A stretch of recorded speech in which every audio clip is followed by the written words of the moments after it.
Alors, je suis très heureux de recevoir Sarah Bélanger-Martel, codirectrice du musée ambulant, pour présenter l'organisme et ses projets, spécifiquement en lien avec la francophonie canadienne.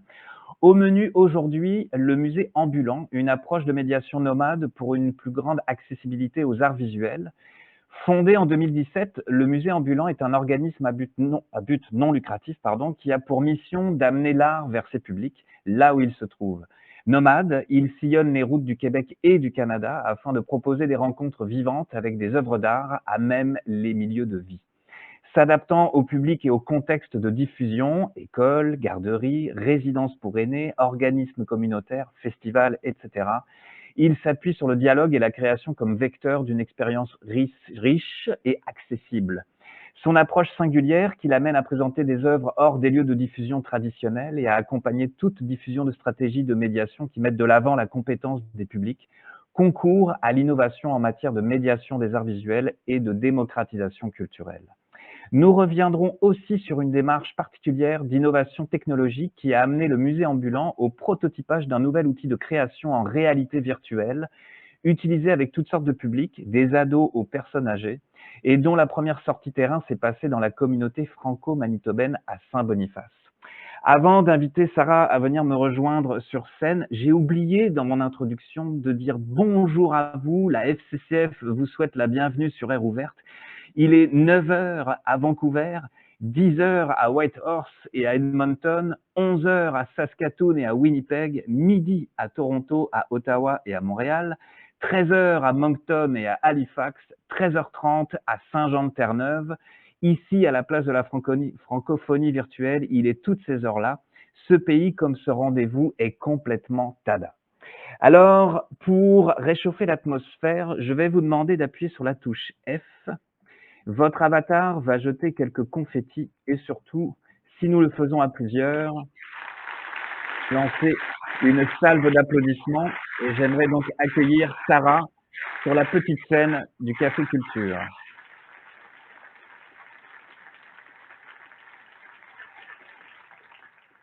Excellent. Sarah, c'est à toi. Bonjour tout le monde. J'espère que ça va bien. Merci Suzanne de l'introduction et du lancement de confetti. C'est la plus belle fonction que j'ai vue à date dans ce type de plateforme-là. J'adore ça. J'aimerais pouvoir faire ça sur toutes les plateformes en fait, mais il y a toujours une bonne occasion de lancer les confettis.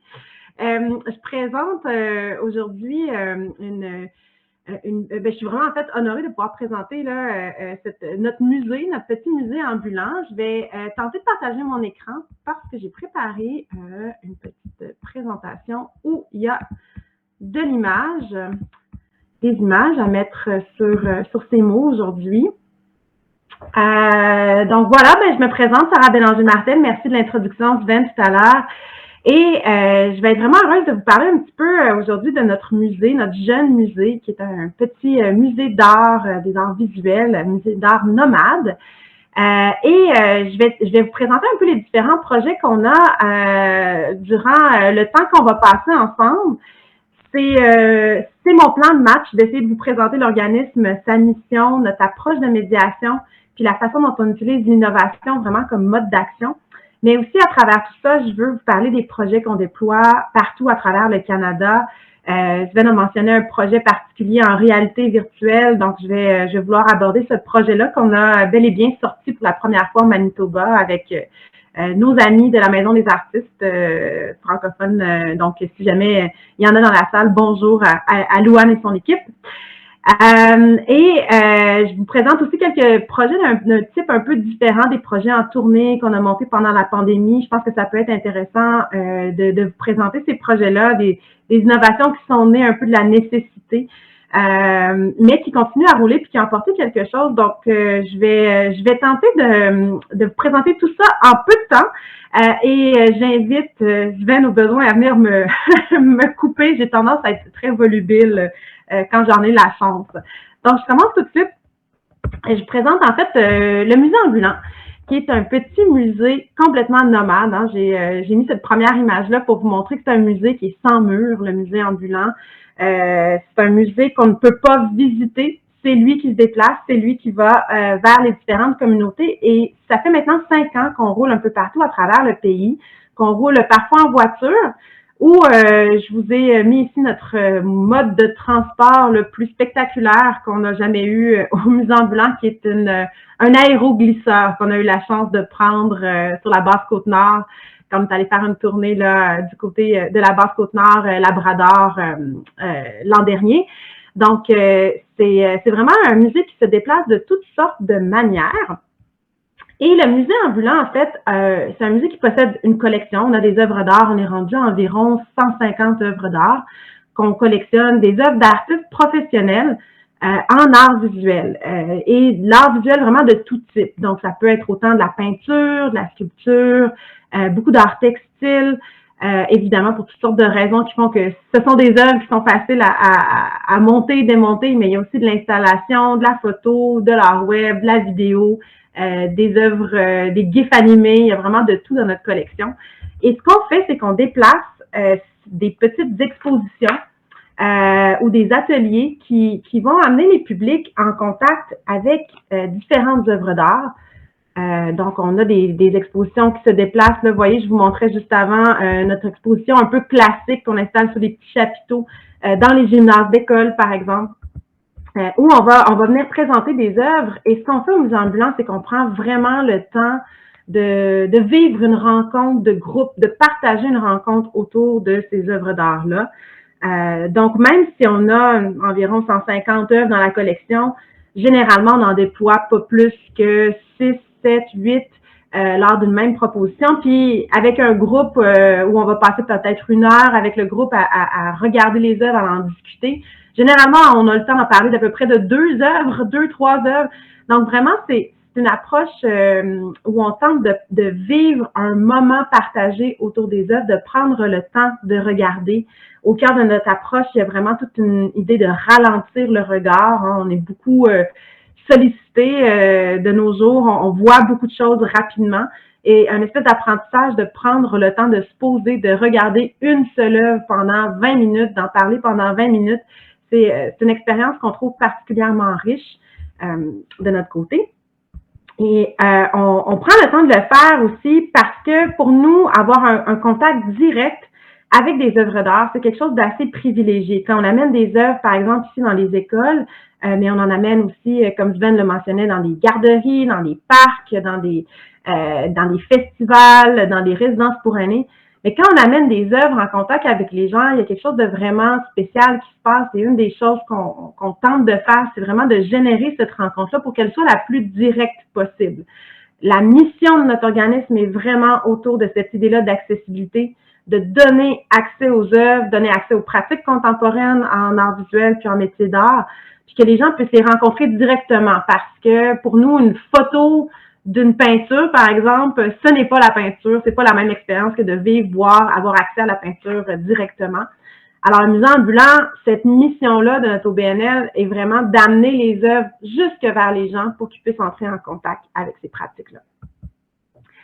On a développé une approche nomade pour faire tomber des barrières qui peuvent être géographiques ou même physiques quand on amène des œuvres dans des centres de soins de longue durée, par exemple, pour des personnes âgées qui peuvent même pas sortir de leur lit, on les amène jusqu'à eux parce que c'est pas une option pour certaines personnes d'aller dans les institutions culturelles.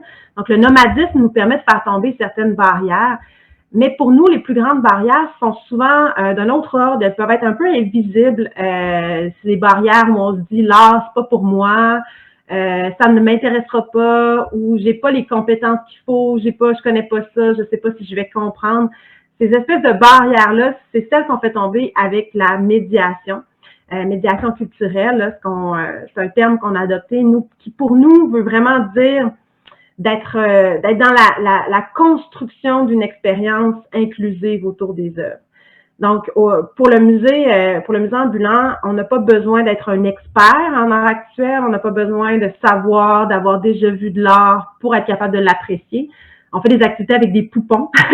Donc, il y a des gens qui ont très, très peu d'expérience avec les arts visuels, mais aussi des adultes qui parfois ont jamais vu d'art de leur vie, sont jamais rentrés dans un musée, dans une galerie ou dans un centre d'artistes, et qui pourtant vont vivre une expérience hyper riche de découverte des œuvres, simplement parce qu'ils approchent ces œuvres-là avec curiosité, avec ouverture. Et ça, c'est quelque chose qu'on tente de développer au musée ambulant, ainsi que le dialogue, parce que toutes nos activités, puis vous allez voir sur les images que je vous montre, là, ce sont des activités qu'on vit en groupe. Donc, pour nous, le caractère de partager la rencontre autour des œuvres, c'est vraiment ça notre approche de médiation. C'est de tenter de générer des dialogues, générer des discussions qui vont être riches, qui vont être inclusives, où il n'y a pas de mauvaise réponse, où on s'écoute, on apprend à s'écouter malgré nos différents points de vue, on est capable de trouver des points en commun, on est capable d'enrichir nos visions mutuelles en s'écoutant. Donc, l'aspect de dialogue est vraiment, vraiment au cœur de notre approche, de nos valeurs comme organisme, mais aussi de notre approche de médiation pour remplir notre mission de donner accès aux arts visuels. Je vous montre aussi quelques images. J'ai choisi beaucoup d'images avec le jeune public, mais vous verrez aussi d'autres publics apparaître là, dans la présentation. Une des choses qu'on aime bien faire au musée ambulant, puis qui est pour nous assez importante, c'est de pouvoir toucher les œuvres. Autant qu'on le peut, évidemment, il y a des œuvres qui sont un petit peu plus fragiles, mais on fait confiance au public pour pas les détruire. Souvent, les publics sont très constatent le caractère précieux, unique des œuvres d'art, ont beaucoup de respect pour les œuvres, mais on aime bien pouvoir toucher les œuvres, pouvoir les vivre en fait avec tout notre corps. C'est une des spécificités de notre approche aussi. On aime bien placer les œuvres entre les mains du public, être capable de manipuler, de sentir la matérialité des œuvres, qui est souvent un privilège que les artistes ont, de pouvoir toucher leurs œuvres, mais qui est tellement riche, qui nous apporte vraiment beaucoup, en fait. Parce que quand on pense à la rencontre avec une œuvre d'art, nous, on la voit comme quelque chose qui est vraiment incarné, qui se vit avec tout le corps, qui se vit dans une architecture spécifique, qui se vit dans un espace déterminé, mais on cherche à vraiment entrer en relation avec les œuvres, avec tous nos sens. Et ça, c'est quelque chose aussi qui nous aide à déconstruire l'idée que quand on est devant une œuvre, il faut être silencieux, il ne faut pas toucher, il faut regarder simplement. Donc, c'est différentes manières de s'engager avec les œuvres d'art. On a aussi dans toutes nos activités de la création. C'est super important pour nous comme porte d'entrée pour comprendre ce que c'est qu'une œuvre, comprendre c'est quoi les questionnements d'un artiste ou d'une artiste, comprendre, mieux saisir un peu les enjeux là, qui font partie de la création. S'engager dans la création, c'est vraiment important aussi. Donc, toutes nos activités incluent des ateliers de création qui sont toujours en écho avec les œuvres qu'on a regardées avec nos groupes. Mais la création est quelque chose de très, très important pour que, en fait, on ait différentes manières de vivre une rencontre avec les œuvres et autour des œuvres. Donc, pour nous, ces deux aspects-là sont très, très importants pour remplir notre mission, qui est vraiment l'accessibilité. Puis notre motto, notre petit slogan, c'est vraiment que l'art est une fête où tout le monde est invité. Vous remarquerez dans nos images, là, je vous en ai montré plusieurs, c'est très coloré le musée ambulant. On aime le côté festif, ludique, on s'inspire beaucoup des arts vivants. Hein, puis j'étais avec justement des partenaires franco-ontariens la semaine passée, avec qui je parlais du musée ambulant, des projets qu'on nous permet de déployer. Puis il m'a dit, mais faites des arts visuels vivants. J'ai trouvé que c'était une des meilleures définitions qu'on avait donné du musée ambulant. C'est vraiment un modèle d'art vivant où la rencontre est un événement. C'est un événement qui est festif aussi. C'est quelque chose qui est agréable. Hein. Souvent, on se dit la seule chose qu'on veut que nos participantes retiennent, c'est que ça a été une expérience qui était vraiment agréable. Donc, c'est quelque chose l'idée de la fête, elle est vraiment importante pour nous. Je plonge dans nos projets un petit peu plus précis. Je parlais tout à l'heure très brièvement que pour nous, l'innovation, c'est un peu comme un mode d'action. Mais ça vient vraiment de notre mode d'être. Comme on est nomade à 100%, ben on est constamment en train de rencontrer des nouveaux publics. Ça arrive parfois qu'on a des gens qui nous ont vus une première fois, des jeunes qui nous ont vus dans un camp de jour, qu'on va passer voir à l'école, ou des gens qui ont visité un projet public avec leur famille. Mais c'est très, très rare qu'on voit les mêmes publics. Puis ça, c'est peut-être un petit peu différent d'autres organismes culturels qui ont des publics qui ont la chance de venir et revenir voir une programmation qui évolue. Pour nous, c'est à chaque fois des nouveaux publics, des nouveaux contextes, des nouveaux médiums, on présente des nouvelles œuvres, on présente des nouveaux outils de création. On arrive dans les nouveaux écosystèmes. Puis ça, c'est intéressant pour nous quand on se déploie, notamment avec la francophonie canadienne. On est basé au Québec, mais on n'a pas fait le tour du Québec. Chaque région a son propre écosystème culturel. Et c'est super intéressant pour nous, quand on arrive quelque part, de créer des liens avec des partenaires. Donc, je ne sais pas qui aura la chance d'entendre la présentation aujourd'hui, mais si jamais il y a des gens qui sont ailleurs au Canada qui ont envie de travailler avec le musée ambulant, c'est une invitation parce que le musée ambulant est de passage. Et sans pouvoir s'ancrer dans un milieu, c'est très difficile pour nous d'avoir un impact plus grand dans nos activités. Donc, ce qu'on fait souvent, c'est on va tenter de créer des partenariats en amont de nos tournées et autour de nos tournées pour vraiment venir ancrer nos activités puis faire du développement de public pour d'autres organismes aussi. Et ça nous permet de vraiment, tous nos projets sont vraiment collaboratifs puis ils vont avoir un caractère d'innovation parce que on tente de répondre à un besoin, on va penser la proposition pour le public puis pour le lieu qu'on va rencontrer.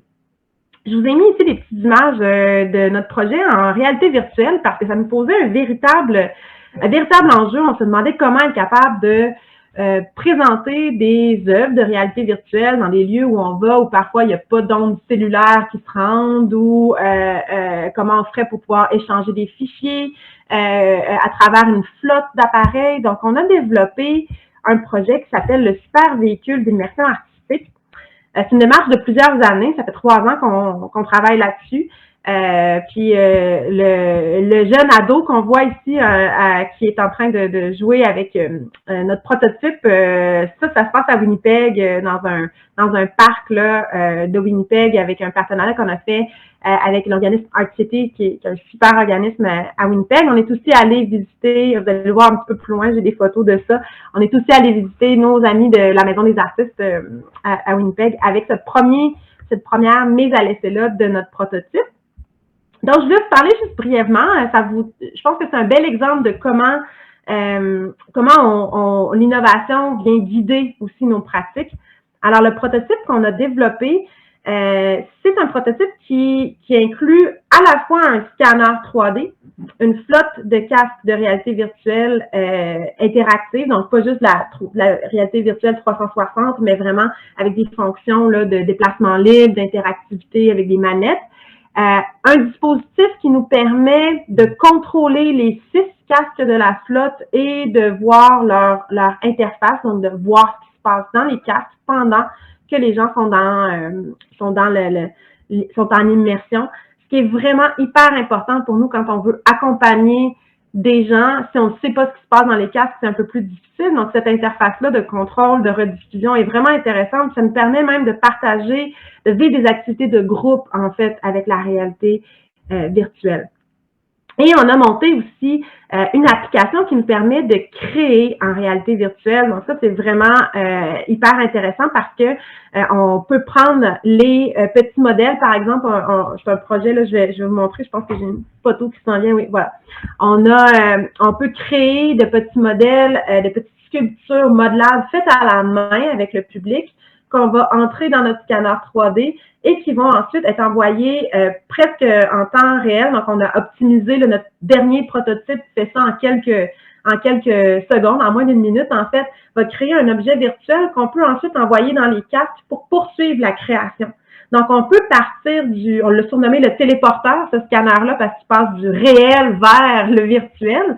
Mais il nous permet de passer du monde de l'objet matériel vers l'objet virtuel très rapidement. Et ça, c'est hyper intéressant pour nous pour être capable d'aborder avec le public toutes sortes de questions sur les nouvelles technologies, l'usage artistique des nouvelles technologies, qu'est-ce qu'on peut faire avec ça, mais aussi de leur permettre de créer de manière hyper intuitive, d'être capable de créer des environnements puis des expériences de réalité virtuelle. Donc, de placer entre les mains du public des outils de création avec ces nouvelles technologies-là. Et ça, c'est des projets qu'on a déployés ailleurs au Canada. C'est des projets qui ont visité dans leurs premières étapes, qui ont visité le Manitoba francophone, mais aussi qui sont allés se promener à Terre-Neuve, au Labrador. Donc, c'est des projets qu'on amène un peu partout comme ça pour rendre ces nouvelles technologies-là, que les artistes utilisent beaucoup, plus accessibles.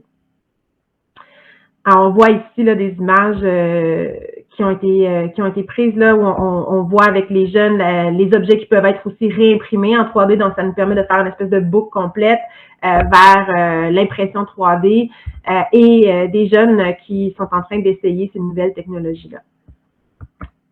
Super brièvement aussi, parce que j'imagine que mon temps file. Je vous parle très rapidement de nos petits projets qui ont commencé en pandémie. Un projet qui s'appelle Colidar. Et là, vous voyez ma collègue Jeanne avec des jeunes 15 jours francophones de Sudbury qui sont là, qui ont été allés visiter là, à l'été 2020, si je ne me trompe pas, 2021. Colidar, c'est un projet assez spécial, en fait. C'est un projet qu'on a commencé en pandémie quand on était incapable d'aller directement physiquement vers notre public. Mais c'est un projet qu'on vit parfois avec médiatrice ou sans médiatrice du musée ambulant. C'est une série de 12 colis qui ont été produits. Il en reste 3 à paraître, mais il y en a déjà donc 9 qui ont été lancés. Et pour chaque colis, on fait une commande d'œuvre à une ou à un artiste qui va produire 1000 œuvres. Alors, c'est une commande assez d'envergure. Les artistes reçoivent un peu cette carte blanche-là de créer des œuvres qui vont être insérées dans chacun des colis d'art de leur édition. Alors, vous voyez ici ma collègue entre ses mains le colis Lehmann Valade où l'artiste Meria Lehmann a créé, en fait, qui est un photographe, a créé une série de 24 textes et images, un 24 poses, comme dans le bon vieux temps, ceux qui connaissent encore ce qu'est un 24 poses. Parce que quand on présente ça dans les cégeps, même, c'est plus quelque chose qu'on connaît, la photo argentique, le 24 poses imprimé. Donc, Mériol a créé un 24 poses. Et il y a une deuxième artiste, Mathieu Valade, qui a créé une œuvre en jaquette du colis, en écho un peu à la pratique de Mériol. Donc, il y a toujours 2 œuvres comme ça, une œuvre originale à l'intérieur, une impression créée par un artiste sur la jaquette. Il y a des outils à l'intérieur pour explorer un médium ou une technique. Dans ce cas-ci, comme il s'agissait d'un projet de photo, c'est un petit atelier de cyanotype. La photo, une technique ancienne d'impression photo avec un enduit photosensible. Et aussi un code pour accéder à du contenu en ligne qu'on a monté. Donc, toujours, il y a des entrevues avec les artistes, des petites capsules tutoriels sur l'utilisation des outils. Donc, il y a vraiment tout un contenu additionnel qui est rendu disponible et chaque boîte est vraiment unique. Donc, il y a vraiment ces éditions-là sont toutes différentes. Et ça, c'est un projet qu'on a commencé en pandémie, alors qu'on ne pouvait pas se déplacer, mais qu'on a décidé de poursuivre par la suite parce que ça nous permettait d'envoyer des œuvres, envoyer des expériences, envoyer des ateliers, vraiment un peu partout, notamment à l'extérieur du Québec, des endroits qu'on n'avait pas les moyens de visiter, puis certainement pas qu'on n'avait pas les moyens de visiter pour une seule journée. Ça nous a permis de faire un peu ces voyages-là à travers la poste. Donc, Colidar nous a permis de se promener beaucoup en pandémie. Et on a monté aussi la version groupe, si on veut, de nos colis, donc des boîtes d'activités qu'on envoie dans les écoles, parfois en mode les écoles les gardent pour quelques semaines, puis nous les renvoient. Parfois, les écoles les achètent. Je pense entre autres au Manitoba, là où il y a le district... En fait, la direction des ressources éducatives en français a fait l'achat de boîtes qui sont rendues disponibles pour leurs écoles en circulation, donc des boîtes qui permettent de faire l'expérience de la sérigraphie ou de l'impression, des boîtes dans lesquelles il y a des œuvres d'art qui peuvent voyager. Et ce sont des activités qu'on accompagne parfois nous-mêmes de nos médiatrices. Donc, parfois, nous, on part avec nos boîtes, on peut faire des activités de plus petite envergure que de déplacer tout le musée au complet. Ou on peut passer par la magie des ondes. Vous voyez ma collègue Madeleine là, qui est en visioconférence avec une classe pendant des activités de la boîte sérigraphie. Donc, on a vraiment toutes sortes de ces moyens-là d'engager nos publics. Et en rafale, Ben, nos activités, elles se passent vraiment partout. Il y a 2 semaines, on était sur le quai, j'étais là et c'était très froid. J'étais sur le quai de Port-Neuf, tout près là, de nos quartiers généraux. Ici, on avait une grande course de canot à glace dans laquelle nous, on présentait une activité extérieure en réalité augmentée. Mais on était aussi juste à côté de la Maison des artistes pour présenter nos projets d'innovation technologique. Là. Il y a quelques années, on était à Saint-Boniface, on s'est promené un peu partout, l'extérieur, intérieur.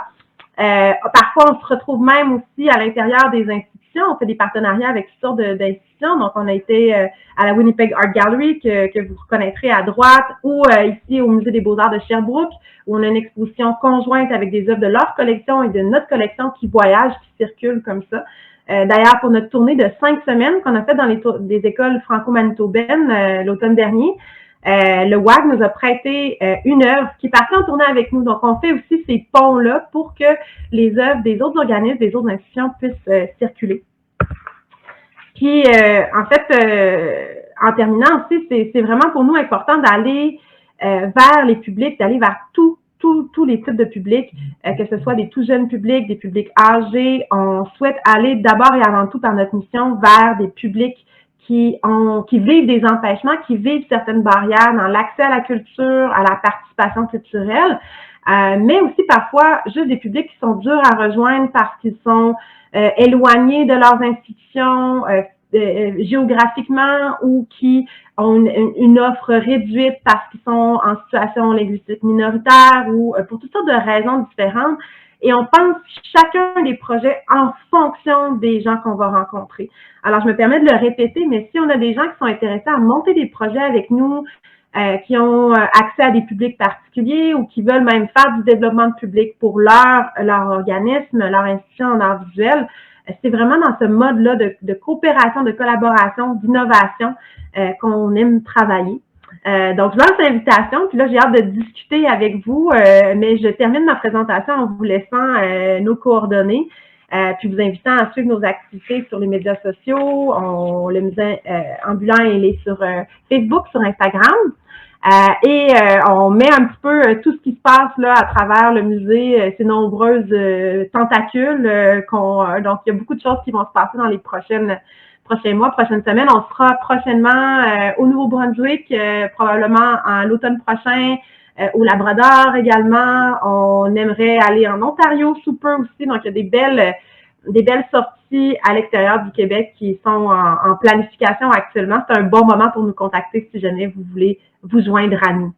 Alors, sur ça, j'arrête mon partage d'écran pour retrouver la salle. Et je serais vraiment heureuse, en fait, si vous avez des questions, si c'est possible, si vous avez des choses à échanger, des commentaires, je serais vraiment heureuse de les entendre. Merci Sarah, vraiment la présentation super complexe et vraiment tripant ce que vous faites là, c'est hallucinant. Est-ce que tu m'entends? Est-ce que tout le monde m'entend? Oui. Oui, ok, je vais juste m'assurer. Oui, alors en plus l'avantage de ces rendez-vous complètement tada, c'est que vous pouvez rencontrer nos invités, ce que c'est pas juste une rencontre Zoom comme ça impersonnelle. Moi, je vous inviterai à déplacer votre avatar avec l'aide des flèches de votre clavier. Vous allez vers le micro ici pour poser vos questions, interagir avec Sarah. Puis clairement, il y a des invitations qui ont été lancées. Alors, moi, je m'occuperai d'en relayer plus largement que le public présent aujourd'hui, c'est certain. Mais je pense que ça a allumé des étincelles un peu partout. Alors, je vous en prie. 2 super belles questions. Je commence par la première. Nos partenariats. En fait, nous, dès qu'on pense faire une tournée quelque part, on a dans nos pratiques d'aller faire des tournées de prospection.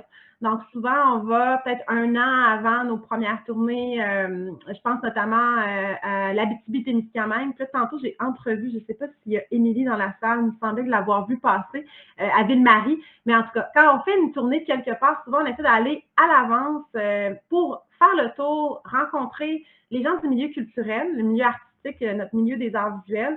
Parce que si on va quelque part, on essaie d'être complémentaire à ce qui se fait déjà. Donc, pas arriver dans un moment, donc au moment où on planifie là, le timing de nos tournées, l'offre qu'on va présenter aussi, le type d'activité qu'on va sélectionner, les artistes qu'on va sélectionner aussi, quand on est capable de faire des fois le pont entre certaines programmations, de dire, ah ben c'est génial parce que un artiste qu'on va aller présenter, par exemple, dans les résidences pour aînés, ben là, il va être à la maison culturelle qui est pas loin le mois d'après. Donc, on va inviter les gens à aller voir ça. Donc, on essaie de faire ces prospections-là en amont pour aller rencontrer les partenaires du milieu artistique qu'on va aller et culturel qu'on va aller visiter. Puis aussi les partenaires du milieu communautaire, scolaire ou institutionnel qui vont nous accueillir. Ça nous permet vraiment de développer des partenariats super longtemps en avance. Puis c'est toujours très riche parce qu'après ça, ça fait boule de neige. Les gens nous disent, ah, mais vous devriez parler à telle personne, vous devriez parler. Fait que c'est souvent un peu du bouche à oreille comme ça. Et avec les années, ça fait quand même juste 5 ans qu'on existe, mais avec les années, il y a des gens qui nous contactent aussi puis qui nous disent, hey, nous, on aimerait, on est dans telle région ou on est dans tel domaine ou on fait telle action. Est-ce qu'il y a possibilité d'être en partenariat? Je pense notamment au Musée des Beaux-Arts de Sherbrooke, où on avait, en fait, c'est vraiment, c'est via des humains toujours, hein, des humaines, c'est ces choses-là que ça se passe. Mais on avait quelqu'un de notre équipe qui s'est ramassé au Musée des Beaux-Arts de Sherbrooke qui disait que ça serait tellement le fun que nous, on a de la misère à développer les publics jeunesse, on voudrait monter quelque chose pour les jeunesses, puis là, on s'est dit, OK, parfait, on fait le commissariat d'une expo adaptée aux jeunes publics, avec votre collection, avec notre collection. Puis maintenant, cette expo-là est en circulation. Elle va être à Shawinigan cet été. Donc, c'est dans les deux sens, vraiment. Puis c'est toujours, c'est ça, c'est encore un peu de bouche à oreille, mais on essaie de trouver les beaux réseaux puis les bonnes plateformes pour échanger. Puis je suis vraiment contente d'être ici, encore une fois, je le rappelle, pour ça, parce que c'est un espace où qu'on n'a pas souvent en vrai. On se retrouve pas souvent tout le monde à la même place en même temps, surtout à travers un pays qui est aussi vaste et sur autant de fuseaux horaires que, comme Sylvaine l'a mentionné. Donc, c'est des beaux espaces pour ça. Puis, rapidement, pour la deuxième question, les artistes de la collection. On fait beaucoup de commandes d'œuvres parce que, pour toutes sortes de raisons, mais notamment parce qu'on a besoin d'œuvres qui vont parfois cadrer dans des contextes particuliers où on pense à des artistes qu'on se dit, ah ça, wow, il y aurait tellement un écho avec les poupons si on mettait tel artiste textile en lien. Donc, on ne fait pas d'appel de dossier. On va vers des artistes qu'on connaît. On a dans notre équipe, notre directrice artistique, Jeanne Couture, une pratique commissariale, connaît un peu les différents réseaux de certaines régions, mais ça fait partie aussi des efforts de prospection qu'on fait. Par exemple, on allait en Ontario récemment, on était là la semaine passée à Toronto. On a rencontré à l'avance une commissaire qui est basée, franco-canadienne, qui est basée à Toronto, qui nous a parlé un peu de l'écosystème artistique local. On est allé faire des rencontres dans des ateliers. Une artiste qu'on a, Amanda McAvour, qui est basée à Toronto. On a commencé à acheter des œuvres à l'extérieur du Québec. C'est quelque chose qu'on a commencé à faire. C'est relativement nouveau parce qu'on était surtout autour de notre réseau à nous. Mais on aime quand on fait une tournée d'envergure quelque part ailleurs que l'exposition ou la proposition qu'on a reflète la diversité du public qu'on va rencontrer. Donc, si, par exemple, on fait une longue tournée en Ontario francophone, ben, on aimerait vraiment qu'il y ait une artiste ou un artiste de la communauté qui soit avec nous dans l'exposition. Ceci dit, c'est encore une fois une invitation. Comme on ne fait pas d'appel de dossier, si vous connaissez des artistes qui aimeraient être au Musée ambulant, qui aimeraient circuler avec nous, envoyez-nous les portfolios, envoyez-nous des idées comme ça. Ça nous fait toujours plaisir d'aller découvrir des nouvelles pratiques. En fait, je rebondis à chaud sur donc c'est une double invitation là, c'est à la fois organisme et artiste. Je trouve ça vraiment fascinant. Dans la salle, on a Véronique Leblanc, co-directrice de l'AGAF, un de nos membres, que peut-être que vous connaissez déjà.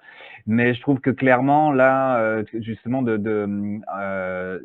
d'approcher des commissaires qui sauront dépister les artistes et qui pourraient correspondre à différents projets que vous présentez. Je trouve que la formule du musée ambulant, je trouve que ça permet justement à des lieux qui ont peut-être pas les capacités de s'équiper. Là, je vois plus pour l'aspect technologique, réalité virtuelle, etc., ou une imprimante 3D, même si de plus en plus ces technologies-là deviennent abordables, mais J'imagine que tu donnais l'exemple de Saint-Boniface avec la musée, la maison des artistes. Avec Louam, bah, j'imagine que ça l'aide beaucoup de travailler avec vous, de projet d'être en partenariat, de monter un projet, parce que toi, tu amènes, enfin toi, donc le musée ambulant vous amenez de l'équipement, donc une capacité technique de monter des projets sans qu'un lieu fasse une demande de bourse pour s'équiper, etc. C'est à la fois le projet, mais c'est à la fois du matériel, c'est à la fois bah, des ressources humaines aussi, c'est-à-dire des gens qui sont capables Absolument. d'animer des ateliers, d'animer, de piloter certains équipements techniques. Là, Oui, puis si je peux même renchérir là-dessus, puis justement, c'est drôle parce que la Maison des artistes, c'est vraiment un bel exemple. La première fois qu'on a eu un contact avec la Maison des artistes, c'est la Maison des artistes qui nous a contactés pour nous dire hey, nous, on pense à faire un projet de nomade, on se demandait un peu comment faire. On fait beaucoup de consultations aussi pour d'autres organismes parce qu'on a développé, malgré notre jeune âge, quand même une bonne expertise sur le plan logistique, technique pour l'organisation de tournées d'envergure. C'est comment on fait ça, trouver des ressources humaines qui sont capables de faire ça aussi, comment on s'organise en termes de logistique, à quoi ça ressemble les horaires, tout ce type de questions-là qui sont en fait absolument cruciales quand on monte un budget, hein, puis qu'on va aller chercher du financement pour faire ça, qu'on veut réaliser des projets. Nous, on fait beaucoup de consultations à ce niveau-là. Fait que c'est le premier contact qu'on a eu en fait avec la Maison des artistes. On a fait des premières rencontres. Ils étaient de passage au Québec, ils sont venus nous rencontrer à Saint-Casimir, dans Port-Neuf, ici. Donc, il y a comme cet aspect-là où est-ce qu'on est vraiment heureux quand on peut partager cette connaissance-là, ou bien que nos projets puissent collaborer vraiment, où on part avec des œuvres de la collection d'une autre collection, où on met de l'avant, par exemple, un artiste ou une artiste qui est présenté dans une programmation particulière. En fait, c'est vraiment ces maillages-là autant que possible. Puis même pour nos commandes d'œuvres. Beaucoup de nos commandes d'œuvres pour la série Colidor ont été réalisées, par exemple, en collaboration avec la Maison des métiers d'art de Québec pour la production de 1000 œuvres textiles en jacquard. Les artistes sont venus en résidence. C'est structurant pour les artistes parce que les artistes reçoivent une commande d'envergure. Il y a de la diffusion qui est rattachée à ça. Les artistes sont capables d'aller chercher des bourses avec ça, trouvent des lieux de résidence grâce à nos contacts, trouvent une diffusion, trouvent un lancement, vont voir. Nous, on voit 15 000 personnes par année au musée ambulant. Donc, il y a vraiment aussi un volume. Puis, je vous disais, on passe 20 minutes avec une œuvre. Fait que c'est aussi un contact. Les artistes de la collection, on est très proches d'eux. On les appelle un peu dans notre famille. C'est des artistes qui souvent gardent un lien très, très fort. On fait l'acquisition d'œuvres, mais on verse aussi des droits de diffusion quand les œuvres partent en tournée avec nous. Donc, on essaie de garder les artistes très impliqués dans le processus. Puis je pense que ça, c'est un bel aspect d'avoir une famille, une communauté qui se construit à travers nos actions. Tu citais tantôt, vous avez combien? 150 œuvres maintenant dans la collection permanente? Oui, c'est ça. Évidemment, on ne compte pas les 1000 exemplaires de chaque Colidor, là, sinon on aurait une collection un peu impressionnante. Mais avec les œuvres, ouais, on est rendu, on vient de faire le total là, pour l'année 2022. Je pense qu'on est à 151 ou 153 œuvres. Incroyable. Je vois une main levée dans le public, je vais aller me déplacer voir pour récolter la question.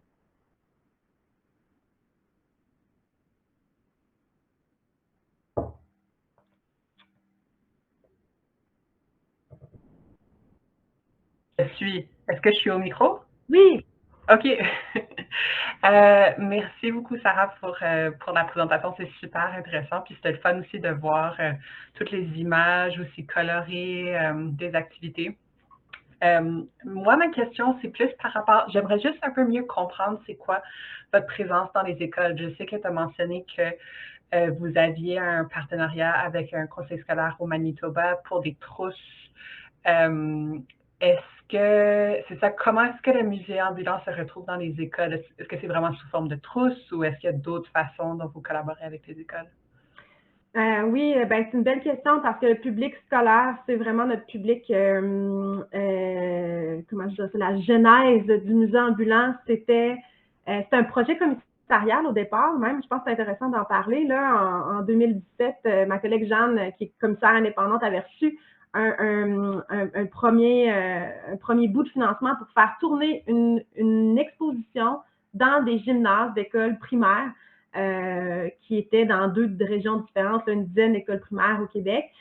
Puis ça a vraiment été ça l'idée de départ, en fait, de dire on prend une expo puis on l'amène dans une école, dans un gymnase d'école, lieu qui n'invite pas nécessairement l'exposition d'art contemporain. Comme on pense à un gymnase, c'est de la lumière, c'est des néons, donc on est arrivé là pour la première, j'étais là aussi comme première médiatrice là, au musée ambulant. Puis on avait un igloo gonflable de 400 livres, 30 pieds par 30 pieds qu'on gonflait, puis à l'intérieur, il y avait une exposition. Donc, il y a eu toutes sortes d'étapes au musée ambulant, mais nos premières sorties, puis notre premier mode d'action, ça a été dans les écoles d'amener une exposition, une mini-exposition de 5 à 10 œuvres dans l'école et de faire vivre à ce moment-là un peu comme s'il y avait une bulle pour l'art qui s'était créée dans le gymnase tout d'un coup, de faire vivre une expérience de sortie culturelle à même les murs de l'école. Donc, les groupes arrivaient, ils arrivent encore, c'est encore le même principe, ils arrivent dans le gymnase, et là, il y a quelque chose de fou qui est installé là. Avant, c'était un igloo géant, maintenant, c'est des petits chapiteaux, mais vous avez vu un peu les images, là, à quoi ça ressemble, c'est le côté festif, un peu mystérieux aussi. Donc, il y a quelque chose qui se passe, ça les place dans un mode d'attention qui est différent de celui qui est à l'école. Hein. C'est vraiment comme quelque chose de spécial qui se passe, c'est un événement. Et on le théâtralise un peu, cet événement-là, dans le sens où on crée un peu une magie autour de qu'est-ce qu'on va voir, qu'est-ce qu'on va faire, qu'est-ce qu'on va découvrir. Et quand on passe la porte du musée, on se retrouve du côté des œuvres. Donc, on donne la place aux œuvres, on leur donne l'espace qu'ils ont besoin, chacune des œuvres, pour bien respirer, pour bien vivre. Et là, on va passer généralement environ 1 heure avec les jeunes où est-ce qu'on va faire le tour de ces œuvres-là, on va s'asseoir, on va en parler, on va y toucher, on va faire des liens, on va se questionner. On adapte nos visites à tous les groupes d'âge maintenant, que ce soit du primaire ou du secondaire. Puis on va vivre par la suite un atelier de création qui est en lien avec ce qu'on vient de voir. Donc les groupes, on les accueille un à la suite de l'autre. Ça, c'est notre classique tournée. Et souvent, ce sont des commissions scolaires ou des écoles qui nous font venir pour passer, là, par exemple, ce printemps, on va être dans 4 écoles différentes, 5 écoles différentes, où on va passer des semaines complètes dans l'école, voir tous les jeunes de l'école. Dans les plus petites communautés, je pense que c'est vraiment intéressant, les communautés en situation minoritaire, souvent l'école est un cœur assez névralgique de la communauté aussi. On va voir tous les enfants francophones d'une ville, littéralement, des fois, là, ou presque, là, les enfants d'âge scolaire, là, mettons. Là. Puis c'est vraiment intéressant parce qu'on ouvre aussi en soirée, souvent pour les parents, pour les adultes.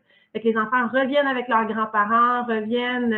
Il y a comme un événement communautaire qui se crée autour de ça. Puis pour nous, c'est super intéressant de le faire vivre comme ça parce qu'on trouve que les enfants qui ont vécu cette expérience-là sont des hyper bonnes ambassadrices, ambassadeurs là, de venir traîner leurs parents à venir voir une expo d'art contemporain à l'école, le soir après l'école.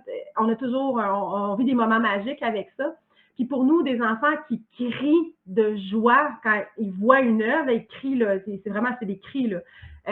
Faire crier des enfants pour voir de l'art contemporain, nous, on adore ça. On pense que c'est dans le potentiel de tout le monde. Fait on a vraiment développé ces projets-là en présentiel. Les projets en boîte sont arrivés par la suite, sont arrivés en pandémie. Puis pour nous, c'est une version qu'on veut qu'il atteigne un bon niveau, mais la version chapiteau, c'est celle qui est la plus peaufinée.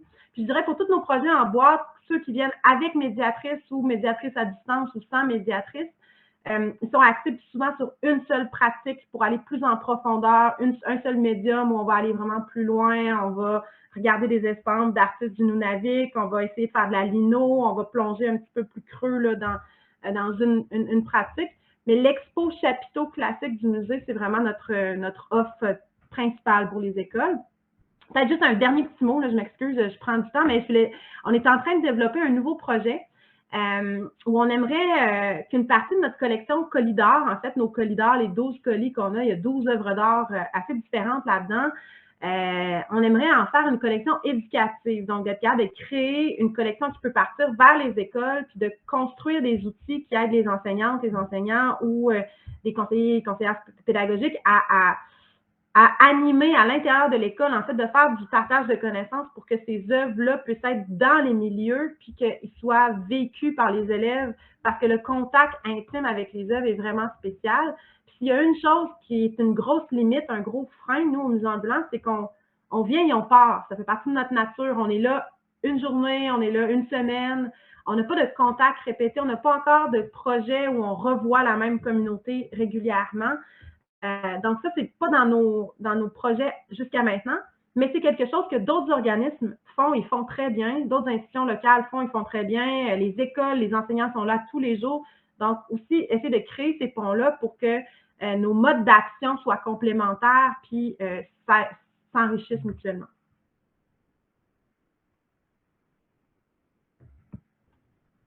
Merci, c'est super intéressant.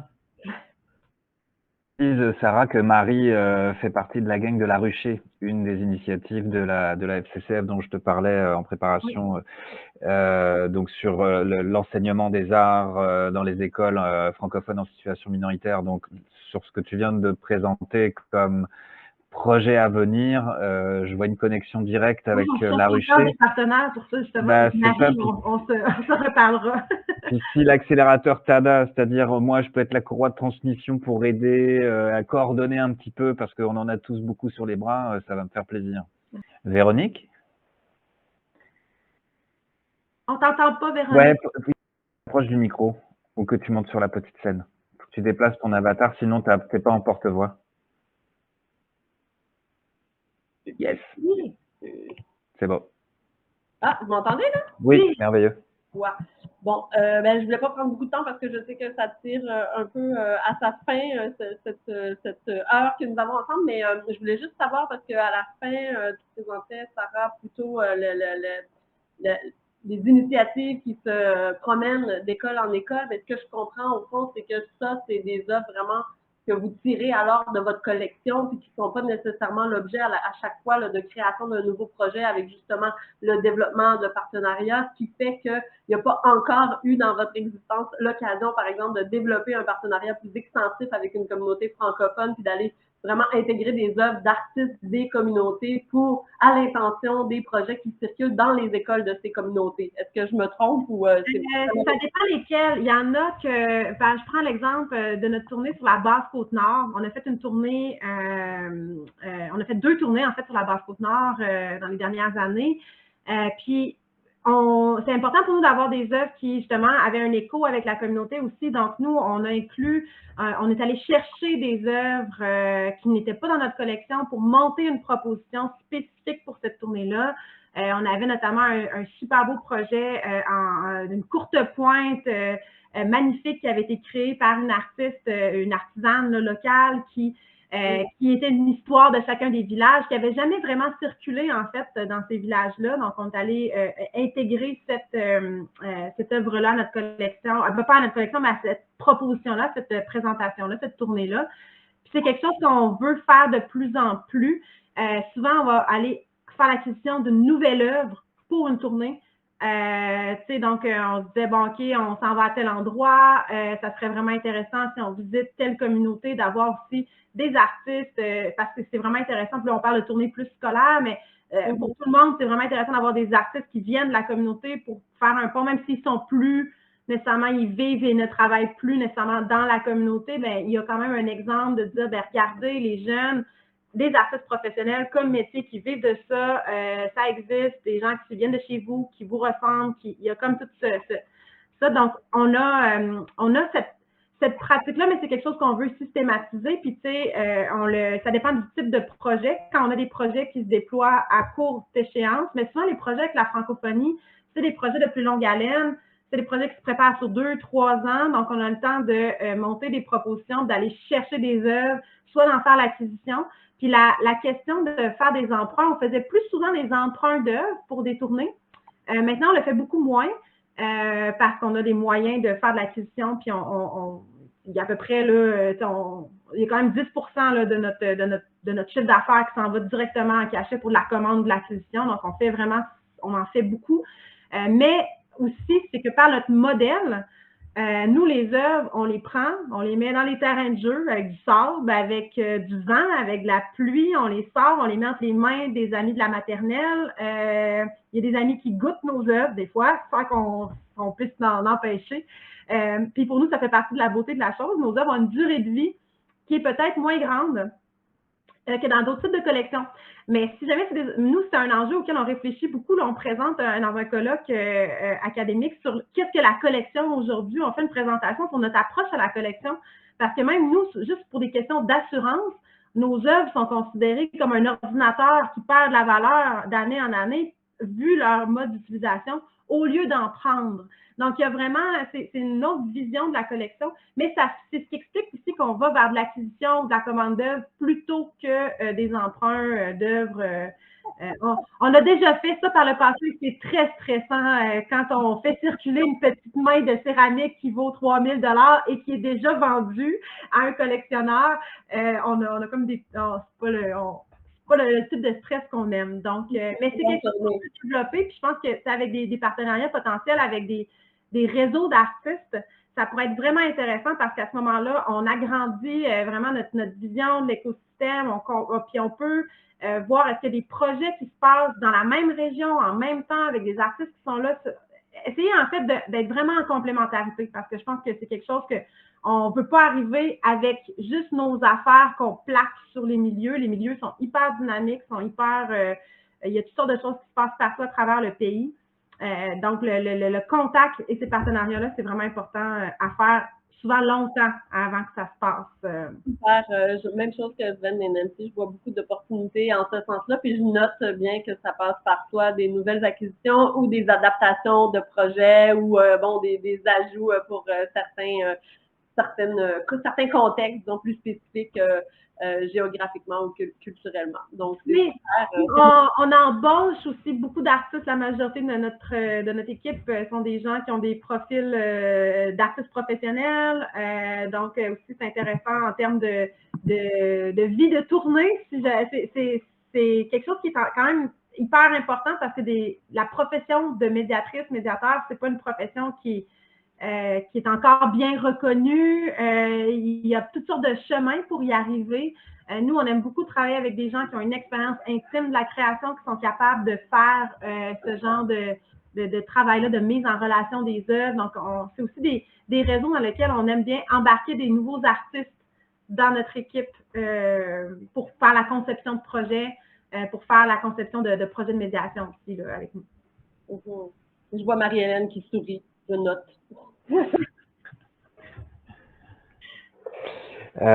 Merci beaucoup, c'est excellent. En fait, il n'y a pas vraiment de limite de temps, on pourrait passer toute la journée encore. C'est juste qu'on sait que faut être raisonnable à un moment donné, il faut décrocher des écrans, puis là, entre midi et 13h, heure de l'Est, ok, c'est l'heure du lunch, on peut se manger dans la face, mais pour d'autres, il est 9h ou 10h, ou il est 14h, c'est déjà les heures de travail, donc oui, il faut qu'on ferme cette belle parenthèse, mais Sarah, merci infiniment. C'était clair, limpide, riche. On voit les échanges aussi avec Marie, Véronique, Nancy. On sent beaucoup d'engouement. C'est certain que oui, alors le public se réactive. Moi, j'ai lancé le confetti, là.